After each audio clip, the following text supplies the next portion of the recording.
Hello दोस्तों, कहते हैं कि अगर किसी चीज़ को आप पूरे दिल से चाहो तो पूरी कायनात उसे तुमसे मिलाने की कोशिश में लग जाती है। भले ही एक फिल्म का डायलॉग है, पर ओयो रूम्स के फाउंडर रितेश अग्रवाल ने इस बात को सच साबित करके दिखाया कि क्या आप इस बात को मान सकते हैं कि कोई 17 साल का पर्सन एक कंपनी को शुरू करे और वो हज़ारों करोड़ की बन जाए। तो चलिए जानेंगे इनके सफ़र के बारे में, किस तरीके से इन्होंने शुरू किया, कहाँ से इन्होंने शुरुआत की और ये कहाँ के रहने वाले और आज के समय में इस तरह की कामयाब कंपनी को कैसे खड़ा किया। तो चलिए जानेंगे। इससे पहले कि आप हमारी वीडियो के अंदर खो जाएं, आप हमारे चैनल को इमीडिएटली सब्सक्राइब करके बेल आइकन को प्रेस करें ताकि आगे और भी कई सारे सफल लोगों की बायोग्राफीज़ को आप जान सकें। जब ये 24 साल के थे, आप अंदाज़ा लगा सकते हैं, तभी इन्होंने 8,000 करोड़ की प्रॉपर्टी बना ली थी।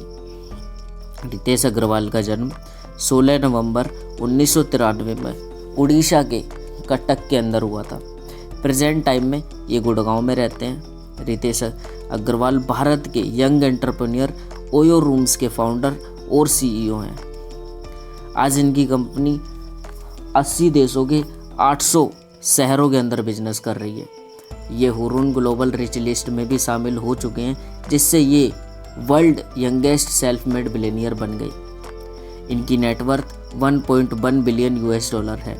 इनको बचपन से ही बिजनेस और स्टार्टअप का एक अलग ही जुनून था। दोस्तों, इसका अंदाज़ा आप इस बात से लगा सकते हैं कि बचपन में जब टीचर बच्चों से पूछा करते थे कि आप क्या बनेंगे, तो ज़्यादातर बच्चों के जवाब डॉक्टर, इंजीनियर और टीचर पर ही आकर रुक जाते थे। वहाँ पर ये अपने टीचर को जवाब देते थे कि मैं आगे चल के एंटरप्रेन्योर बनूंगा। इनके बैकग्राउंड, ये एक मिडिल क्लास फैमिली बैकग्राउंड से आते थे। इनके फादर एक छोटा सा बिजनेस, एक शॉप चलाते थे और इनकी मदर हाउसवाइफ। 8 साल की उम्र में रितेश टेक्नोलॉजी और कोडिंग को सीखना शुरू कर दिया था। इन्होंने अपनी 10th की पढ़ाई sacred heart school Orissa Raigarh से पूरी की। फिर उन्होंने इंटर की पढ़ाई पूरी की और ये इंजीनियरिंग करने के लिए कोटा चले गए। बाद में इनका मन जो था वो पढ़ाई में लगना बंद हो गया, पढ़ाई में नहीं लगता था और ये अपने वीकेंड पर एंटरप्रेन्योर इवेंट और सेमिनार्स को देखने के लिए अलग अलग शहरों में जाया करते थे। इसके बाद इन्होंने अपनी पढ़ाई को बीच में ही छोड़ दिया। 2011 में जब ये 18 साल के थे, तभी इन्होंने ओरवेल स्टेज नाम का स्टार्टअप शुरू किया और 13 साल की उम्र में आप अंदाज़ा लगा सकते हैं इन्होंने सिम कार्ड भी बेचे हैं। ये पहले ऐसे एशियन थे जिनका सिलेक्शन थील फेलोशिप में हुआ। वहाँ से इन्होंने 80 लाख रुपए मिले।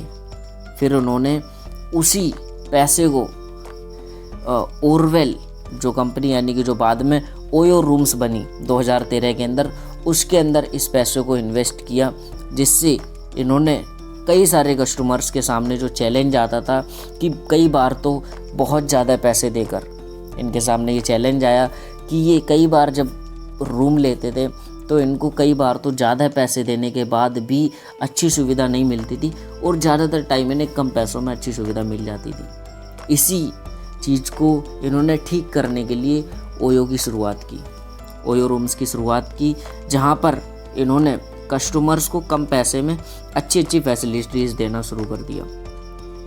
इनके सामने एक बार चैलेंज आया था जब ये पहाड़ों पर घूमने गए थे, तब इन्हों रूम ढूंढने में बहुत ज़्यादा प्रॉब्लम आई थी। ये देखा करते थे अक्सर कर रूम में कभी तो बेड सही तरीके से नहीं होता था, बाथरूम गंदा होता था और कई सारी अच्छी सुविधाएं नहीं होती थी। तो यहीं से इन्होंने इस बिज़नेस की शुरुआत की। इन्होंने कई सारे होटल के मालिकों से बात की, जिससे ये कस्टमर को अच्छी सर्विस और फैसिलिटीज़ प्रोवाइड कर सकें। इन्होंने अपनी शुरुआत गुड़गांव के ही होटल से की और वो सफ़र आगे बढ़ते बढ़ते आज के समय में 80 देशों और 800 शहरों तक पहुंच चुका है।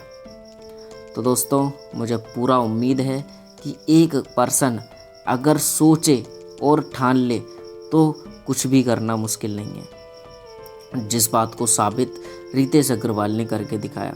तो दोस्तों, हो सकता है आप भी इंस्पायर हो इनसे, या आप भी आज जान पाए हो रितेश अग्रवाल के बारे में। तो जानकारी अगर अच्छी लगी हो तो आप हमारे लाइक करें और चैनल को सब्सक्राइब करें, ताकि और भी कमाल की वीडियोस आप देख सकें। तो मुझे उम्मीद है, बाकी मिलते हैं नेक्स्ट टाइम किसी और शानदार पर्सन के साथ।